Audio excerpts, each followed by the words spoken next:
what's up guys? Jay here with another video. This video is the first of maybe three or four of my horror collection. I'm splitting them up into the subgenres of the horror of the overall horror genre, but I'm splitting them up into different subgenres. And I want to start off with the subgenre of zombie flicks that I have in my horror collection that I have. I'm looking at here, 20 films that I have right here, which is a kind of small number in my opinion, but that may grow someday. Anyway, so let's get right into that. First up, 28 days later. Danny Boyle's 28 days later. I know some people. There's kind of back and forth on this movie. I mean, you either have people who really like it or some people who don't like it. I mean, I know a lot of people who get mad because it's not traditional zombie flick because they're running and they're more infected and stuff like that. I mean, hey, you still want to eat you and rip you to pieces. I consider it a zombie flick or whatever. I mean, it doesn't really matter to me if they run. I think it's kind of scarier. Actually, it's scary both ways. I mean, the fact that the living dead is coming after you. It's just the ones in this movie are very vicious and everything, and they rip you to shreds. Kind of like in was it Day of the Dead, the original Day of the Dead. I'll probably talk about that later also. But I mean, in this movie, they rip you to pieces and they throw up on you and stuff like that. I mean, it's real kind of gruesome. I mean, I see also that there's three alternate endings of this movie that I didn't even know until I just looked at the back recently, just now. Might have to check those out to see how the alternate endings look. But I mean, I like this movie, and I need to pick up the sequel 28 weeks later because I like that one as well. And of course, I've been hearing stories for the last couple of years too that they're planning on doing a 28 months later, which I would like to see that movie be made, but we will see. So anyway, moving right along is 1986, Fred Decker's Night of the Creeps with the man Tom Atkins in it. I mean, he has some great lines in that movie, especially that one there, "The Real Me." Also, I really like this scene toward the end of the movie where he says, where the dead boyfriends are showing up to the sorority house, and he's like, "I got good news and bad news, girls. And good news is your dates are here." And then the girl's like, "What's the bad news? They're dead." It's just the way he says it. But I really like that movie because it kind of transcends genres actually. Because you have the whole invasion, the body snatcher type thing going on, the whole alien aspect, but then also there's like a little slasher story going on too. So it's a good combination of things going on in that movie, which I really like it. And like I said, I've always been a Tom Atkins fan, so I pretty much watch anything that he's in. I don't care if he has a big part or if he has a small part. He's Tom Atkins' name is attached to it. I'm gonna watch it. Okay, so anyway, moving on. This was a sci-fi original at that. I mean, there's maybe two or three, this one included, that I actually like as sci-fi originals, and this was the very first one I think I ever watched, and that was Dead and Deader with Dean King and Guy Tori. I mean, one thing I really like about this movie is that it doesn't take itself too seriously. The tagline here says a zombie sort of 48 hours meet Dawn of the Dead. I mean, zombie. Okay. 48 hours. I guess that's the whole thing because Dean Cain is white and Guy Tori is black. I guess whatever. But meets Dawn of the Dead, not so much. I mean, they are traveling. There's no mall in this, and so I don't know where the Dawn of the Dead part comes in. I guess because it's a zombie movie and Dawn of the Dead is, one of the biggest zombie movies there is. But anyway, I mean, I really like this movie, and it'd been nice because of the way this movie ends if they'd have made a sequel, but that's not gonna happen. So it's just a good, if you haven't seen it, I really recommend watching it because it doesn't take itself too seriously or anything like that, and it's just all around fun and pays a homage and references to a lot of other zombie movies in it too.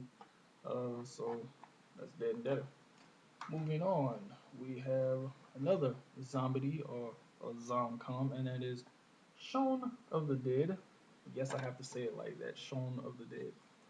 But Simon Pegg and Nick Frost, I mean, these guys are just funny, directed by Edgar Wright.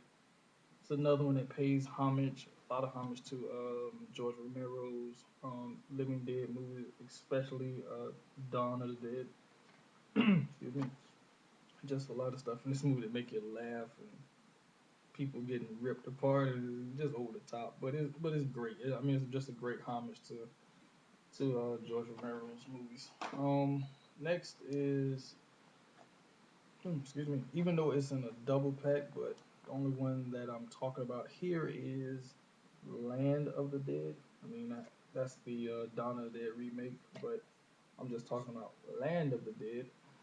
Um, Land is it's a decent movie. I mean, I like what they were trying to get across because everybody who knows about George Romero movies know that all of his movies have a social commentary to it. I understand what they were trying to get across, but everything after Day of the Dead, as far as his zombie movies go, I don't know. I just feel like they lost. I know for a fact the original title was called Dead Reckoning, and I kind of would have liked if they had that title instead of just Land of the Dead.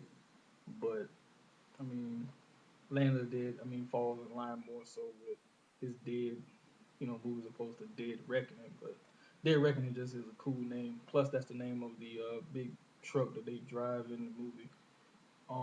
Stars Simon Baker, who's probably best known now for being on the TV show The Mentalist, and the late great Dennis Hopper is also in this movie, and John Leguizamo is also in this movie. Um, Also, I know that this was the biggest budget on any of the of George Romero's films. So I guess he didn't. I don't want to say he was overwhelmed. I want to say that he's one of those directors, along with John Carpenter, who can do a lot with less, but when given more money, it seems like they don't do as well, which is kind of crazy. I mean, you think it'd be the opposite way around, but they're more guerrilla filmmaker type where they can stretch a shoestring budget into, and make a great movie opposed to people who have millions and millions of dollars and movies just bad. But whatever. Anyway, moving on. Is another George Romero's films, one of the newer ones, and that is Diary of the Dead. I mean, Diary of the Dead is shot in the whole documentary style, like the Cloverfields, the Blair Witch Project, and so on that's come out since then, Quarantine and the Wreck movies and everything. I mean, I know a lot of people don't like Diary. I actually enjoy Diary of the Dead because it just I don't know. I just like I actually like the documentary style in this movie because it's about filmmakers who are actually filming and stuff like that. So I guess that's the whole aspect that I like about this movie. Um, so Diary of the Dead. Um, Next is another zombie or zomcom, if you will, and that is, which was in my opinion a sleeper hit. Well, not a sleeper hit, but was a lot better than I thought it was gonna be, and that is the movie Zombieland with Jesse Eisenberg, Woody Harrelson, Emma Stone, and Abigail Breslin. And also, if you haven't seen this movie, there's a great cameo by the man Bill Murray, and that's one of the funniest scenes in the movie too. What he does. I mean, I just know it's his tagline. As long as I've had this movie, I just know it's his tagline. It says "Super Bad meets Shaun of the Dead." I guess. But also, one thing about Jesse Eisenberg, I want to say, he's in two movies that have land in the title. This being one, and I'm not gonna say what the other one is. If anybody who watches know the name of the other movie that Jesse Eisenberg is in, that also has the has the title Land in it, just post it down below. Let me know, and then whatever. I mean, if you want to, that's up to you. To me, Woody Harrelson kind of steals this movie, in my opinion. I mean, he just he's the Woody Harrelson I always like and everything. But that's it. Probably talk about that later in another video. Moving on is actually my second favorite of George Romero's original trilogy, and that is Day of the Dead. I just really like this movie a lot. And also, even though there is overacting in this movie, i.e., Captain Rhodes, Joe Paletto, the standout performance in this movie is Sherman Howard as Bub. The performance that he gives in this movie is just great. I mean, he doesn't have any lines. It's all, it's all physical and everything like that. He's a zombie, but he's smart. He's a smart zombie. Actually, he's more human than the humans in the people in the movie, if you believe that or not. I mean, also I watched this with the commentary. I mean, there's actually two commentary tracks on this movie. You got the one with George Romero, Tom Savini, production designer Cletus Anderson, and actress Laura Cardinale. But the commentary that I really really like is the other one with Roger Avery, best known for writing the screenplay for Pulp Fiction and also directing the movie Killing Zoe.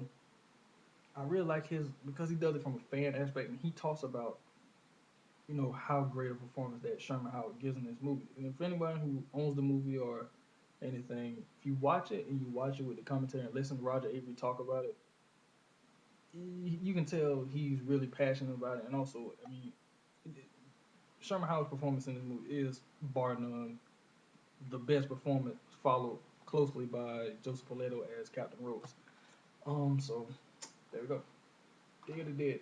Oh, and by the way, do not watch Day of the Dead, the remake. That movie just was awful.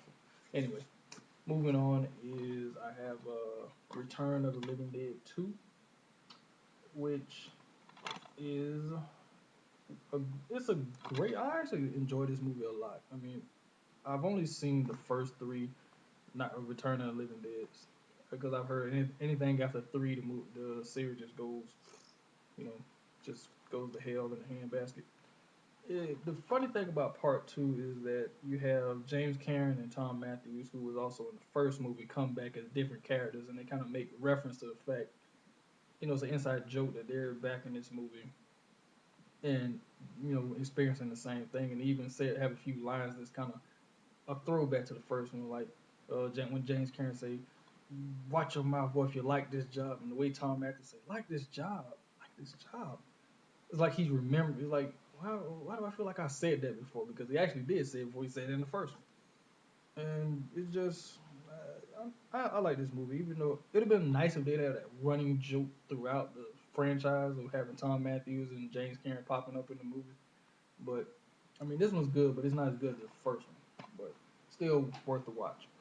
Um, Next up is the remake to Dawn of the Dead, which is one of the better remakes I mean, of all time, in my opinion, because even though it is done, it's a remake, but Zack Snyder and James Gunn, who wrote the movie, and Zack Snyder, who directed, made this actually a completely, well, not completely different story, but a different story. But excuse me, they used the same premise as Donna did because they're still in the mall, but there's more characters and everything. My favorite scene in this movie is the shootout between Mackay Pfeiffer and the older woman, the truck driver lady. I mean, they're like 5 feet away from each other, and they have this real intense slow motion shootout where he has, I think that's, I'm trying to think, I don't know exactly what kind of gun he has, but I know she has I think a 6 shooter or, anyway, but it's funny because I mean it's always funny when you see older people in movies who have guns and use them and everything. It's always funny, but with this you got this young black guy who gets in this shootout with an older white woman. It's just funny the way that kind of goes back. But anyway, eh, anyone who's seen it, you know what I'm talking about. But I just love that movie. Next is the first Return of the Living Dead, which has a great soundtrack and just a great all around movie. Uh, Tom Matthews and James Cameron is in this one also. Also, Don Calfa and Clu Gulager, who's just, I think, when I found out that they originally wanted Leslie Nielsen to play that part that Clu Gulager plays, I think the movie probably would have took on a different tone if he played that part. But I just really like this movie and Linnea Quigley in this movie. Oh. But anyway, I don't know what that was. But anyway, she just woman's just sexy in this movie. Even though I wish her character, should have lasted a lot longer in the movie. But um, the ending to this movie is kind of priceless because I realized watching this again, the movie takes place on July 3rd. The movie ends on July 4th. And everybody, what is July 4th? Independence Day. And the movie ends on a bang on 4th of July. So I thought that was a good touch that they did. Next is my favorite of the bunch of this movie franchise, and that is Resident Evil. I mean, it is the closest of the four to the games, even though Alice is not a character from the games or anything. But this is the closest because they're in the mansion and everything. And then plus they also have the dogs. Well, the dogs are in the second one too, I think. Yeah, the dogs are in the second one. But also it has my girl Michelle Rodriguez, who I'm a big fan of. Even though she kind of plays, the tough woman, but also with a little sexiness to her. But she plays that character well. I mean, she plays that kind of role well. Plus, Millie Jolie kicks ass in this movie, like always. I mean, she always kicks ass in pretty much every movie she's in where she's an action star. Um, I think the fourth movie is my second favorite after this one. I mean, I like a Resident Apocalypse and Extinction, but it's just the first one and the fourth one I feel are more like the games opposed to the second and third one are. But anyway, so moving on. The remake to Night of the Living Dead, and I think the reason why this movie was even remade was because everyone probably, of course, you should know this if you are a George Romero fan, you should know that the first movie, the original, is public domain. Basically, anybody can go and make that movie. If anybody out there who wants to get into filmmaking, if you want to make Night of the Living Dead, you can go out and make it because the copyright on the movie is wrong. So it is public domain, which is kind of stupid when it's considered one of the greatest movies of all time. And so I guess they remade this movie to kind of get back some of the copyright or whatever. But it just sucks that because I've seen that there's been a few remakes of that movie and they've just been god awful. I.e., the one in 3D with Sid Haig. Heard that movie just terrible and everything. So, but this one is also, but this remake is very good. I mean, Tom Savini directs this movie. Tony Todd, best known as Candyman, or nowadays known as Reverend Zombie from the Hatchet films, is in this movie. Plays Ben. I mean, he does a great job. I always liked his introduction scene. I thought he was just badass the way he gets out the pickup truck with the crowbar in his hand, and he takes a drag on a cigarette, toss it away. He just comes into the movie like a badass. Man, also I really like what they did with the Barbara character. They changed her from being the like a useless character in the first movie to being actually she's like a heroine, actually a tough woman in this movie. I mean, I actually like that. And also, Tom Tolles is in this movie. Also, Bill Moseley is in this movie too in an earlier role. But of course, he gets off quick. But anyway, Night of the Living Dead, the remake, which followed by the original Night of the Living Dead, black and white version. And I actually like this movie. It's one of the few movies I actually like in black and white. I mean, I kind of even forget that the movie's in black and white sometimes when I watch it. I know that they did a version, which once again because of the whole copyright issue on this movie, there was a version released in color. I actually saw that version, and the color version actually kind of sucks in a way. I mean, it's just ridiculous. Like I said, it's kind of really sad what happens as far as the copyright on this movie and the fact that it's in public domain. But I mean, there's nothing like the original. So there it is. Then next up is the last of George Romero's. Well, actually, no, it's not the last, but it is the last one that's come out so far, and that is Survival of the Dead. I know a lot of people don't like this one. I kind of have a love hate relationship with this movie too. I mean, I like it, but at the same time, I don't like it because I kind of realize I don't think George Romero actually directed this movie. And it's kind of the same thing I have in reference to um, Robert Rodriguez directed Machete. I don't think he directed that movie. I think he really directed Predators, but that's another story. Just the same way I don't think he directed Machete, I don't think George Romero actually directed Survivor of the Dead. I think his son actually directed this movie, or somebody else actually directed this movie. Because it doesn't feel like a George Romero film. Not saying that Land or Diary feels like a George Romero film. Just this one, I don't know. It just feels like there's something missing, and I don't think he directed this movie. And I'm gonna believe that until I'm told otherwise. I know even though he's credited as the director, in which I mean, a lot of cases, a lot of movies have been credited to directors who didn't, fully direct movies or whatever, or they end up with those Alan Smithy, directed by movies. But I just have the feeling that George Romero did not direct this movie. I think he produced and everything, but I don't think either. Maybe he started out directing, but I don't think he finished directing it. That's just my opinion. And if someone can prove me wrong, let me know in the comments. Moving on, it's another George Romero movie that's been remade. To real, I got a lot of stuff referenced to George Romero in my zombie class. But I mean, of course, George Romero is kind of like the top echelon when it comes to zombie films.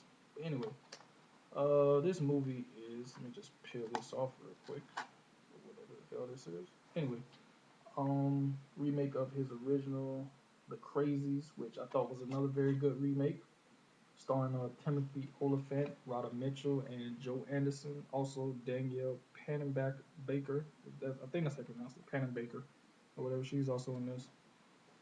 This movie was really good and actually feels like something that could happen in real life. Um, so be careful of, if anyone who drinks water in a small town and some crazy man comes onto a baseball field with a shotgun.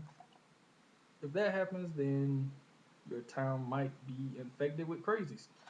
Anyway, just all around good movie, and I think Joe Anderson, who plays the deputy in this movie, he steals the movie in my opinion. And I do not believe he was infected. I think he just flipped his mind. He just flipped his wig a little bit because of the whole situation. I don't think he was infected, but he went out like a champ though. Anyway, moving on. It is a movie directed by James Gunn, writer of Dawn of the Dead remake, and that is Slither, which is just another fun, you know, kind of Night of the Creepish like with all these big mother slugs and everything. I mean, Nathan Fillion kind of takes on the Tom Atkins type of role in this movie. But the standout performance in this movie for me was what's his name? Greg Henry, who plays Mayor McCready. I wonder where they got that name from. Cue the thing thing R.J. McCready, Kurt Russell. Anyway, this movie just a fun movie to watch. Some really funny performances, like I say, Nathan Fillion still stars in this. From Firefly and Buffy the Vampire Slayer.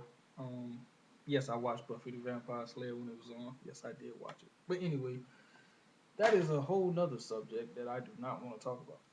We're talking about zombie films.